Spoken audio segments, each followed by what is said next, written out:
Buenos dias. Hello, everyone. Did you miss me? Yeah, I haven't made a video in a while. So we're going to make a video today.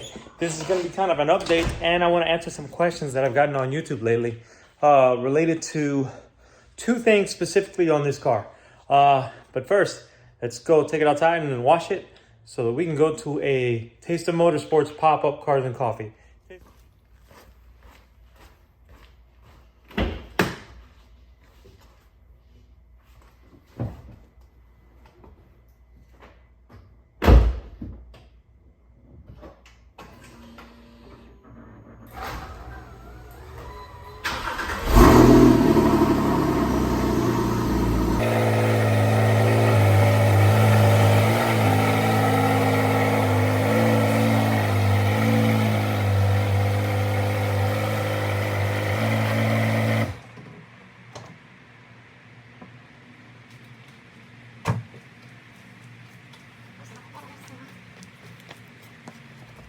So you can park in my driveway or in my house if you have a Volkswagen, Porsche, Audi, Ducati, or Lamborghini. That's what this spot is open for. I wish. Yeah, Volkswagen, Porsche, Audi, Ducati. Only thing we're missing is Lamborghini. We'll have a complete family. Maybe we need to get a Lambo next.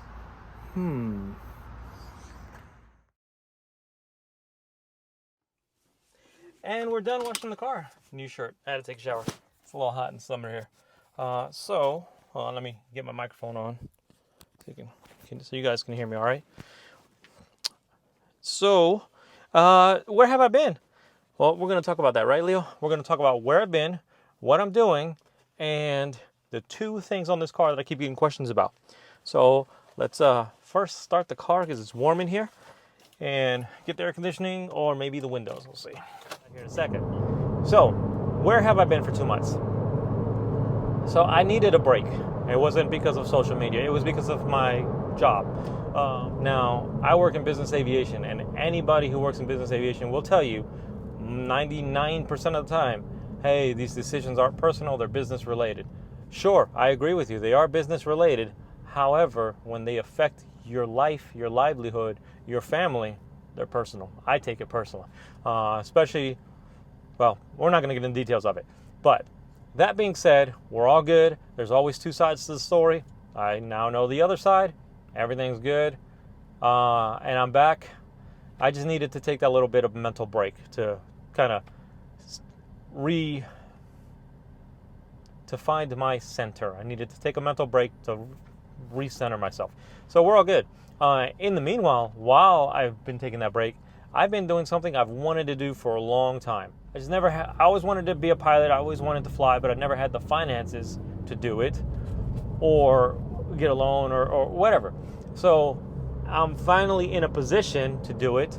I had to take on debt, which sucks, but I'm doing it, and it's a dream come true. So regardless of everything else, I look at it as what's happened to in my life recently that was outside of my control. Though some of it was negative, was probably the push I needed to do something positive. Like they say, when one door closes, another door opens. So check out this quick video, and then I'll come back to the car.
was it? Oh, geek it out. All right, so if you just watched that, that was me. 2 months ago, there's no way I would have said, oh yeah, I'll be doing that, and here I am today. So it was an awesome experience. So the two things that people have asked me about my car, Carplay is number one. That's the number one, I think it's the most popular video I have, is if I could do it again, would I buy an aftermarket radio, or would I buy, or would I do Carplay again? That's a tough one to answer. I like Carplay because of you retain the factory OEM functions of everything, and I really like it. The screen is not as fast as like a newer car screen or something like that, but it retains a lot of factory stuff. So I really like the CarPlay aspect. Would I do an aftermarket radio? If money was not an object, sure, because then you get the most modern technology for your car. I would absolutely do a aftermarket radio system if money was not an object, and I'd want it to look as clean as possible and look as factory as possible. I actually would hope Porsche comes out with a PCM Plus for the 9972 generation. That would be freaking phenomenal. The second thing, we'll talk about that after this car. Let's check out this cars. That was the first one I've seen in person.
Later. So one of the cars in the car show, that GT3 RS, the black and orange one, had an aftermarket radio. So I took a picture of it, but look, this is what it looks like right here. He didn't have it on. I don't know the owner, so I couldn't tell you if it looked good or not. But the fit and finish looked pretty decent. All right, so the next question I always get on my YouTube channel is, would I do DSC controller again? Yes, absolutely, without a doubt. It retains your factory functionality and improves your ride quality, and it does improve your performance. How it does it is, it's pretty simple. I don't want to get too technical with it. Fun factory, cars with PASM or active suspension have road sensing suspension, but it only uses the suspension sensors, I guess that's the best way to say it, to figure out how the car would drive. So it only uses your factory suspension sensing, if you will, for your shock dampening. With the DSC controller, what it does is it uses those same sensors that your factory OEM setups does for road sensing, but it also looks at your steering angle, your throttle position, your brake position, your lateral G's, your weight transfer front to back. It uses all that data plus your road sensing to give you better suspension dampening. And it's noticeable. It's subtle, but it is noticeable. I know because I hung the box there and I took it off and put the factory box back on, and the ride was harsher. When I turned on PASM, with the OEM box, turned on PASM, it was rock hard. when I turned on PASM with the DSC controller, you can feel it making adjustments while you're driving. It's pretty impressive. If you don't want to do DSC controller because of the price, the next best thing to do, I would say, is a good quality coilover suspension. Don't get a cheap one. Spend the money. Get a quality one. I know they're very expensive, but it's worth it. I've driven in cars with coilovers, with like a KW coilover, and it is a very, very nice. You get both the lowered stance, the high performance, and the comfortable ride, and it's all adjustable. Way more than factory. Factory, your springs are set, your shocks are set. The only thing you can do is turn the PASM button on and off if you have PASM. So I would definitely do that, go that route. So I told you how the DSC controller uses sensors, but what does that mean? Because you're like probably thinking to yourself, just well, what the hell? How do you explain that so I understand it? So let me try. Right now I'm driving in normal mode. I don't have the suspension in sport mode, so I didn't press the PASM button. So by not pressing the PASM button, leaving in normal mode, when I go over bumps or rough roads, it adjusts and it smooths out that road.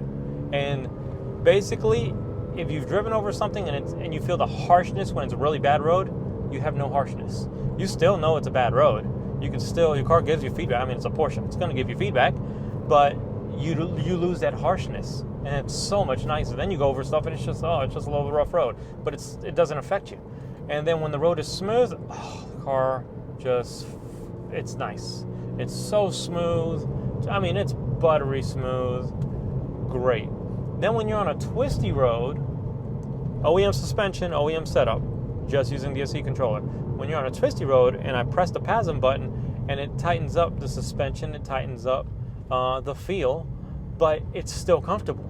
It's a lot of times I forget the PASM's on if I'm on the highway or if I'm on a nice smooth twisty road and I get back to my driveway, it's like, oh, I forgot to turn it off, because it smooths out those imperfections. It smooths out those harshness.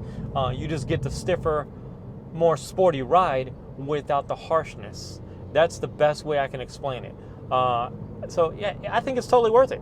I would absolutely buy a DSC controller again. That brings me to my next point, buying things. So I've already talked to you about my work environment. So I've already told you guys about my professional environment, and basically I'm not making any more money. I'm actually making less money now than I was years ago due to inflation and all that stuff. So I'm not sponsored by anyone. I buy all my things myself. Every mod I've done on this car has come out of my pocket. So that's kind of why also I haven't made a video lately, because I haven't had money to do it. There's lots of things I would love to do to this car. I would love to add a front lip spoiler. I'd actually like to lower it again, but I would like to do it the right way with the coilover suspension, with PASM, utilizing PASM.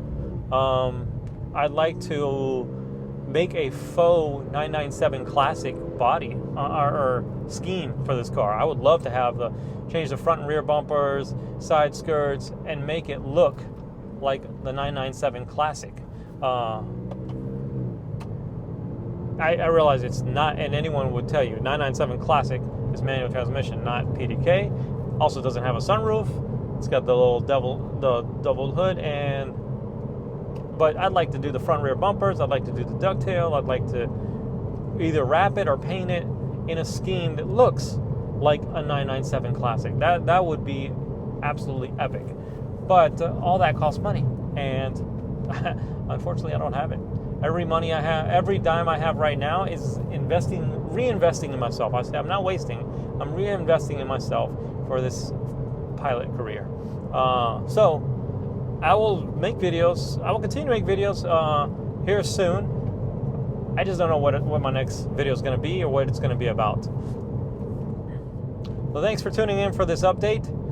Enjoy your weekend. It's a beautiful day, and one of the things I love about living on the West Coast, every day in the summer is sunny. Every single day in the summer is sunny, pretty much every day, and no humidity. So I'm gonna go enjoy the ride, and I'll catch you guys later. You got anything to add, Leo? Anything? No. All right. Catch you later.